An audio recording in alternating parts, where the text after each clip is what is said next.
Hey gang, Carl here. Remember the Impala SS with the blower that had a wishy-washy intermittent fuel pump problem? And what I've traced it down to is what I think it is: loose wires or intermittent relay, or not a good connection here. So I traced it down to this area.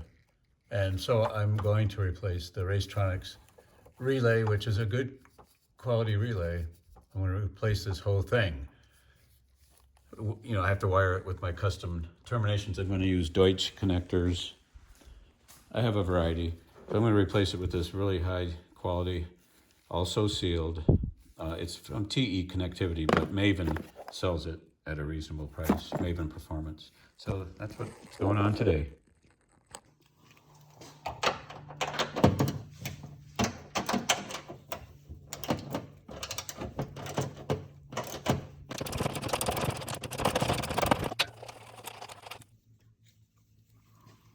Yep, they took the paint off. They did a good job getting a good ground there.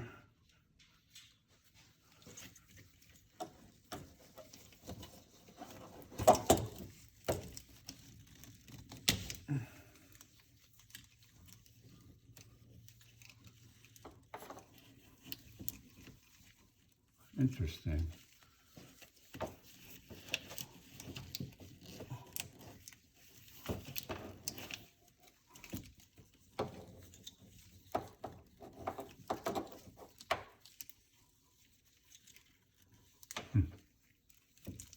I'll take this relay out.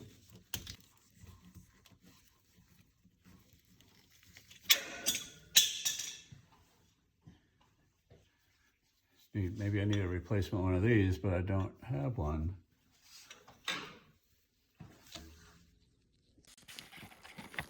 Okay, now I changed my mind. Instead of using this and rewiring everything,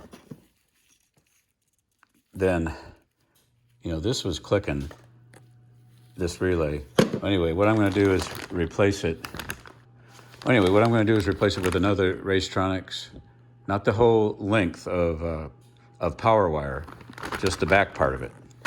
That'll be the most economical way to do it. Forgot to turn the video off of slow-mo. It was on slow-mo. Anyway, I'm putting these DT connectors in at the power, because that was hardwired, but actually, the barrel.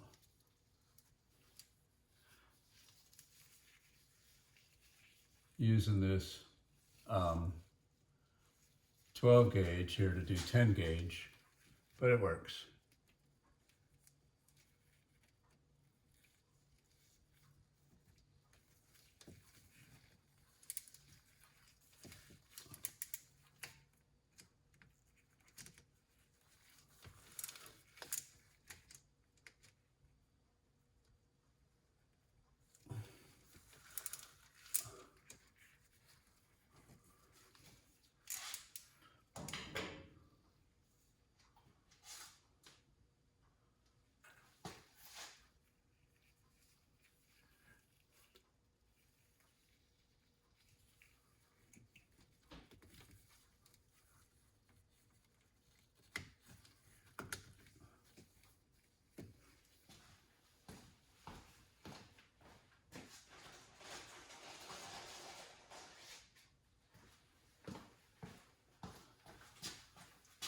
As far as I know, they don't make these in a single.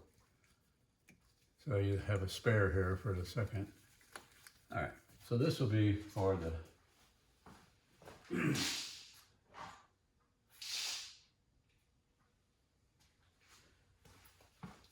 this entirely new rig I got here. So what I did was just cut off at the power supply that's coming from the battery. Plug it in here. Then the ground will be up here. I'm going to dielectric grease that.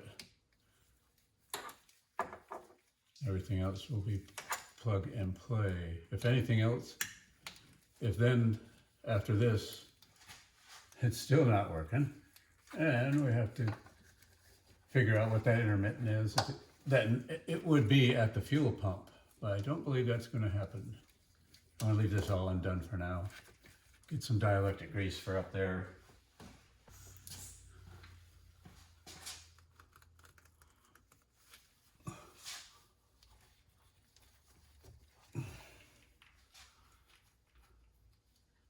I think that's a good enough ground. It's not a frame,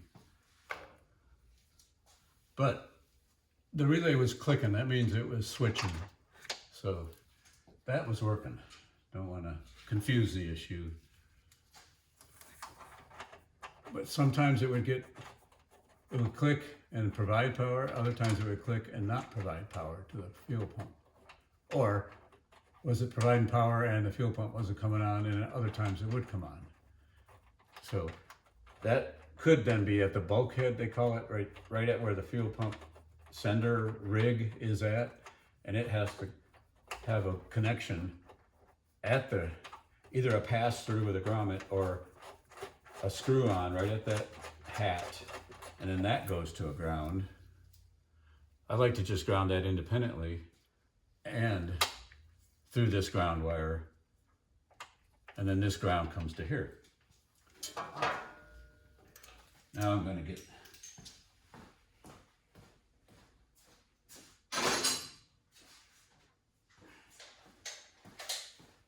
went to the race car trailer. I went to my race car trailer. I was just at the track Sunday, and a lot of my tools are in there.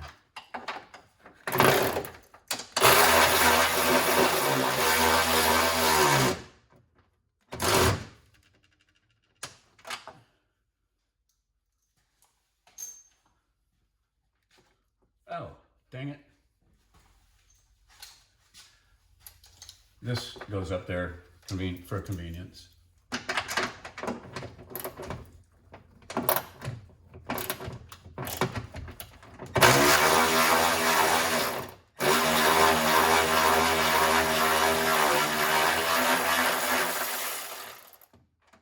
Silly me.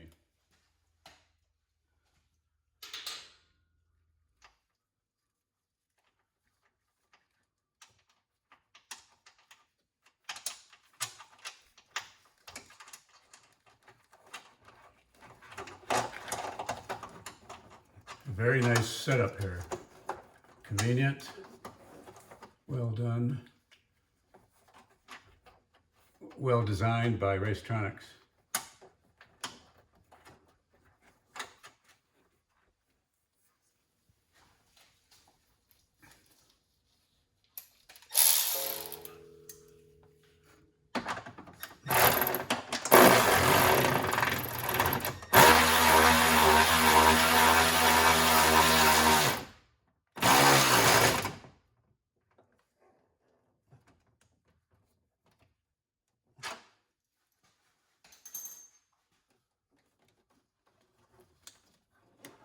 Tucked up here real nice.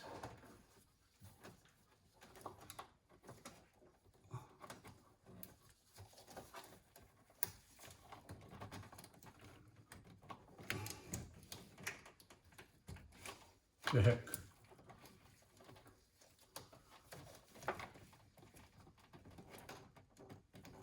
Get up in there like you should.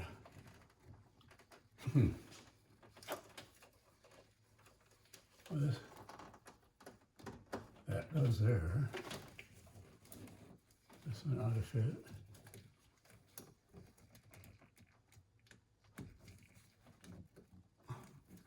The hole is big enough.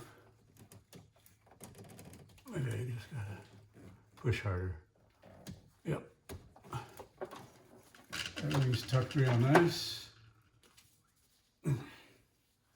Very, very nice.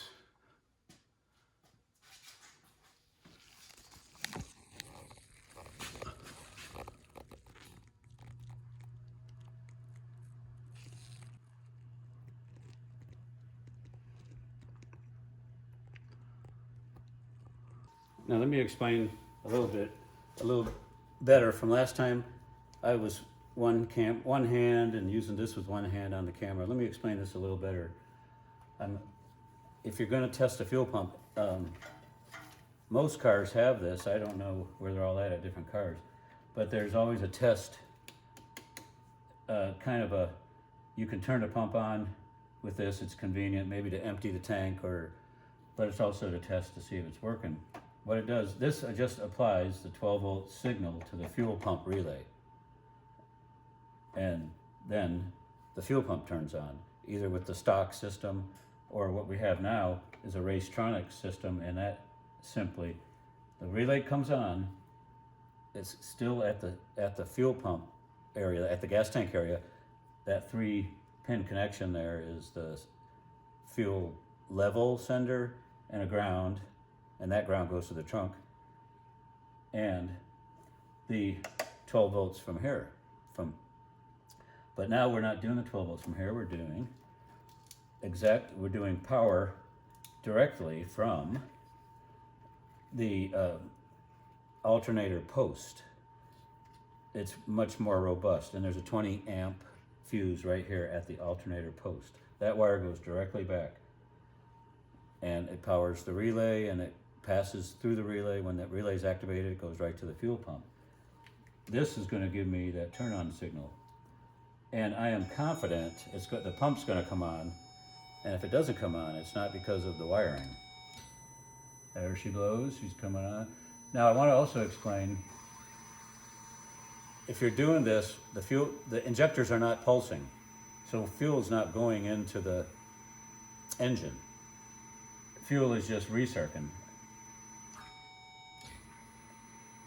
So it's working. You hear the click. Oh, I'm going to turn this, you can turn this. Okay, you can, when I apply the 12 volts to activate the relay here, it will activate the relay back there. You'll hear it click. Here, okay? So, and then the fuel pump's running. At least today it is. So in the future, if the fuel pump becomes wishy-washy and doesn't come on, it's at the pump itself and the wiring at the bulkhead. So we're good. That is fixed. Carl L. Wine, L. Wine Engines. Take care.